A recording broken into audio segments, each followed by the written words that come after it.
Imagine a child learning to walk. They stumble, they fall, but they get up again. Why?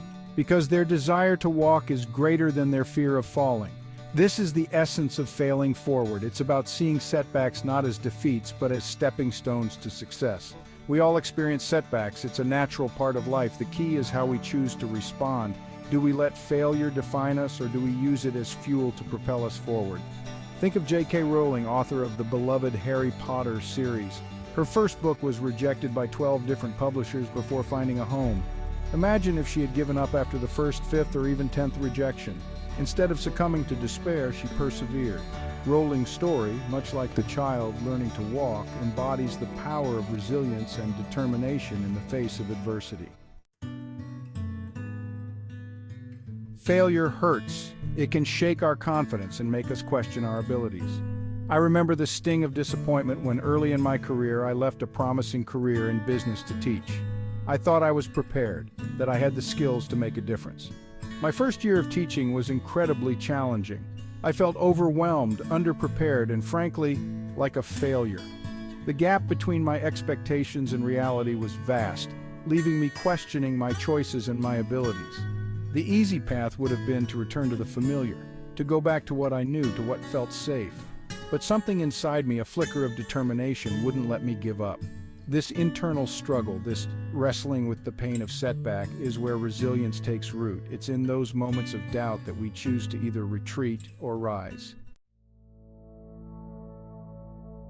The concept of failing forward is about shifting our perspective. It's about recognizing that setbacks are not the opposite of success, but rather a crucial part of the journey. Instead of fearing failure, we need to embrace it as an opportunity to learn and grow. When I reflect on that challenging first year of teaching, I can now see it as a period of immense growth. I learned more from my mistakes than from my successes.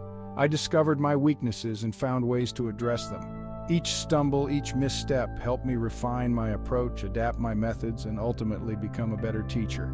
The experience, though painful at times, was invaluable. Section 4. Grit, the engine of resilience.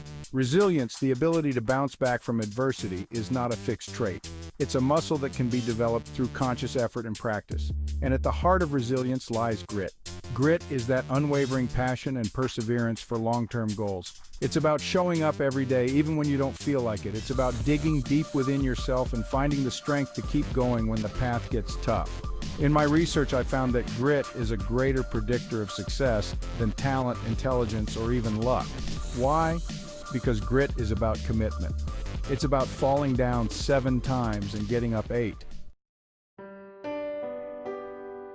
Section 5, finding fuel in failure. So how do we cultivate this grit, this resilience within ourselves?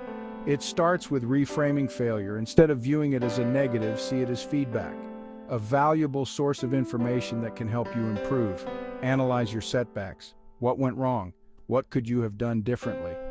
Don't shy away from the hard questions. It's in those uncomfortable reflections that we uncover the most valuable lessons. Remember, failure is not the end of your story. It's simply a plot twist. It's an opportunity to rewrite the narrative, to emerge stronger, wiser, and more determined than before. Section 6. Rise stronger from the ashes. The journey to success is rarely linear. It's paved with obstacles, detours, and yes, even failures. But it's in those moments of falling down that we discover our true strength. The next time you encounter a setback, take a deep breath and remember the child learning to walk. Remember J.K. Rowling and countless others who have turned their failures into fuel for success. Embrace the fall forward. Allow it to shape you, to teach you, and ultimately, to propel you towards your goals. For it's not about how many times you fall, but how many times you rise that truly defines you.